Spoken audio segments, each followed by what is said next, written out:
میں یہی کربلا کا ایک واقعہ آپ کو سناؤں اور وہاں شروع کروں. یہاں ایک زائر اپنی فیملی کے ساتھ آیا. وہ کہتا ہے کہ میں جب کربلا میں داخل ہوا اور ہوٹل میں چیک ان کیا، وہ کہتا ہے میں نے اپنی زوجہ سے کہا کہ چلو زیارت پر چلتے ہیں. تو زوجہ نے کہا میں تھک کر آئی ہوں، ابھی میری ہمت نہیں ہے، مولا جانتے ہیں میں بہت تھکی ہوئی ہوں، میں معذرت کر لوں گی مولا سے، میں کل چلی جاؤں گی، آپ ابھی چلے جائیں. تو کہتے ہیں میں اپنی بیٹی کو لے کر، چھوٹی بچی تھی، بیٹی کو لے کر میں چلا گیا کربلا روضہ حسین پر. بین الحرمین میں ابھی میں کھڑا تھا کیونکہ پہلی بار آیا تھا. کہتے رش اتنا تھا، جلوس گزرا تو میری بچی کا ہاتھ مجھ سے چھوٹ گیا اور میں پاگلوں کی طرح اپنی بچی کو آواز دے رہا ہوں کہاں ہے، کہاں، میری بچی ملی نہیں.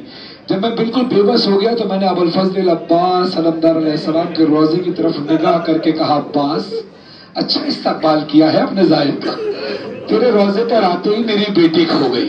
وہ کہتے ہیں میں فریاد کرتے کرتے روتا رہا، روتے روتے مجھے غش آیا. جب ہوش آیا تو میں بے بس ہو کے ہوٹل پہنچا. وہ کہتے ہیں جیسے ہی میں نے دروازہ کھولا میری بچی سو رہی تھی. میں نے بچی کو جگایا، کہا کہ بیٹا تو یہاں کیسے آئی؟ کہا بابا میں کھو گئی تھی، ایک شخص آیا تھا، اس نے مجھے کہا کہ بیٹا میرا دامن پکڑ دے، اب میرے پیچھے پیچھے چل، میں تجھے چھوڑ کے آؤں. وہ کہتی ہے کہ میں ان کا دامن پکڑ پکڑ کے چلتی رہی، وہ مجھے ہوٹل چھوڑ کے گئے. کہا بیٹا انہوں نے اپنا ہاتھ نہیں پکڑایا؟ کہتے نہیں بابا اس کے ہاتھ نہیں تھے، بابا اس کے ہاتھ نہیں تھے.